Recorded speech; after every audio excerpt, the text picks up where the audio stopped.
Hello guys, welcome back to another exciting video. Today's video is quite interesting. It's coming from Insightful Report. It's titled Tucker Carlson Speechless After Guest Exposes Obama's Dirty Secret. What? Like what? I cannot wait to check this out with you guys. I'll be dropping my thought during the course of this video or after this video, okay? My name is Ogechi. If it's your first time here, hello, hi. Do well to like, share, subscribe, turn on the post notification bell, okay? Let's get straight into it. Michelle Obama goes to Princeton for free. Yeah. And has been in the ruling class her whole life. Yeah. And she's still lecturing you about how she's a victim of racism. Hillary Clinton, exact same thing. Goes to Wellesley, spends her entire life in the ruling class, and she's still whining about how she's discriminated against. Why are they doing that? Yeah. And did you ever see, they'll have like pictures of, side by side, but it'll be like pictures of like Jimmy Carter's house and Obama's house. Exactly. And it totally represents something about the like corroding of our soul. Now, in a white neighborhood, you should be required to live in the hood if you're Barack Obama and use. If you're using that card, use that card. The only reason you got elected was because of your race. You spent your entire 8 years inflaming race hate in our country, and then you go to Martha's Vineyard, the whitest zip code in the world. Not allowed. Yeah, you're not allowed to do that. Dave Smith and Tucker Carlson do not hold back when exposing the way the Obamas and Clintons use the race and victim cards as keys to their success. Barack Obama's campaign in 2008, first of all, it was just leaving how you feel about the guy aside. It was an amazing campaign. It was unlike anything that had ever been run before. It was genius. Yes, it was totally brilliant. It was now, of course, it wasn't what they presented it as. It wasn't like a grassroots campaign. It was, let's sort of like elect the black guy and get past the race stuff. I loved that. Well, especially because that was his message. That was his message. And let's get past the race stuff. I love that. He goes, then I think essentially what happened, and it was around Obama's re-election campaign, this is where things really went off the rails in this country, was that he got in there and continued and expanded all the worst of the Bush policies. Oh, of course. And so they almost had nothing to run on. And so they decided to pivot to a culture war instead. Many of us still live in fear as we go to the grocery store or worry about walking our dogs or allowing our children to get a license. I mean, just imagine. Aren't your girls driving? They're driving. Yeah. But every time they get in a car by themselves, I worry about what assumption is being made by somebody who doesn't know everything about them. The fact that they are good students and polite girls, but maybe they're playing their music a little loud. Maybe somebody sees the back of their head and makes an assumption. I, like so many parents of black kids, have to, that the innocent act of getting a license puts fear in our hearts. Candace Owens made an appearance on Tucker's show and shared her opinion on this. Why? I notice a theme here. There are a lot of extremely rich people. Before we get into that, do you guys think that the Obamas actually have a right to play the race card, being that he was one time president? Do you think that it's actually a thing, like it actually happens, like it could be true that, you know, she could be, you know, there could be a situation of racism on any of those stuff? Do you think any of those stuff could have happened, right? Do you think she has a right to actually play a race card? I think that you being a president or president's wife and you're still playing the race card, I don't know, it just doesn't add up to me. But let's know what you think about that in the comment section.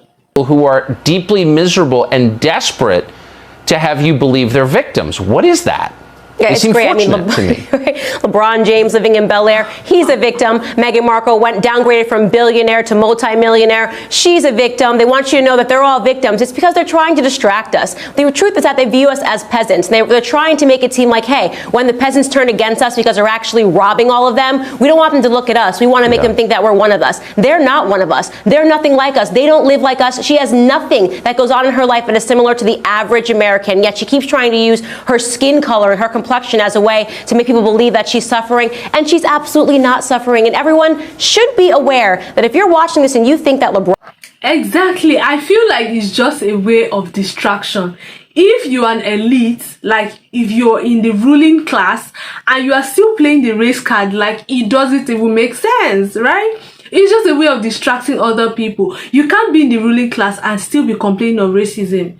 No, I don't think it works that way. But I mean, what do I know? But Let's continue. If you're watching this and you think that LeBron James and Meghan Markle and Barack Obama and Michelle Obama are oppressed, you are a fool. You have been fooled. They are doing just fine. I have to agree with Candace. Anyone who believes these multimillionaires share our day-to-day struggles is an idiot. And as unsettling as it may be, the Obamas, Clintons, and Bidens have effectively commercialized their political careers.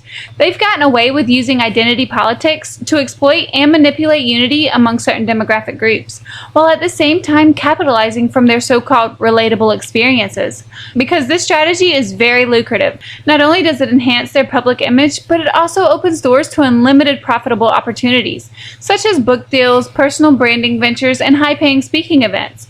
For instance, Obama charges around $400,000 per public speech fee, and Michelle Obama actually charged $750,000 for a 1-hour public speech that was focused on overcoming self-doubt and promoting inclusivity and diversity. These are topics that gained significant traction during the Obama presidency, and of course is the trending topic of the Biden administration. The Bidens raked in around $15 million within the first 2 years of leaving the White House with the Obamas, while the Clintons have amassed over $26 million in speaking fees. Now, critics argue that while identity politics claim to advocate for marginalized groups, it's often used for financial gain, and this practice creates a cycle of division in society.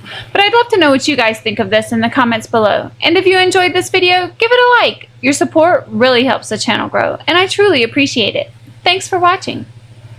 Well, I personally think she has a point there, because if any of these people in the ruling class comes to say, oh, they feel what you're feeling, or we can relate to how you feel, how you feel, I don't think so. I don't think so. So playing the race card means, it's just a way of political campaign, just to distract the people, gain their favor, gain their sympathy and their love and pity, those kind of stuff that they use in campaign and politics. But let me know what you guys think. Let's know what you think about this particular conversation. Do you think that the ruling class actually battle with the race card, with racism? Do you think that, or do you think that they actually use it for, or what exactly do you think about, the Michelle Obama, LeBron James, and the other people that were mentioned? I mean, Meghan Markle too, right? I mean, Meghan is married to one of the strongest men in England, and she still plays the race card. I mean, I don't know what that's called. But anyway, let's know your thoughts and comments on what you think about this particular video. Do not forget to like, share, subscribe, drop a comment on what you think about this video. Turn on your post notification bell, and do well to... I'll see you in my next episode. Bye-bye.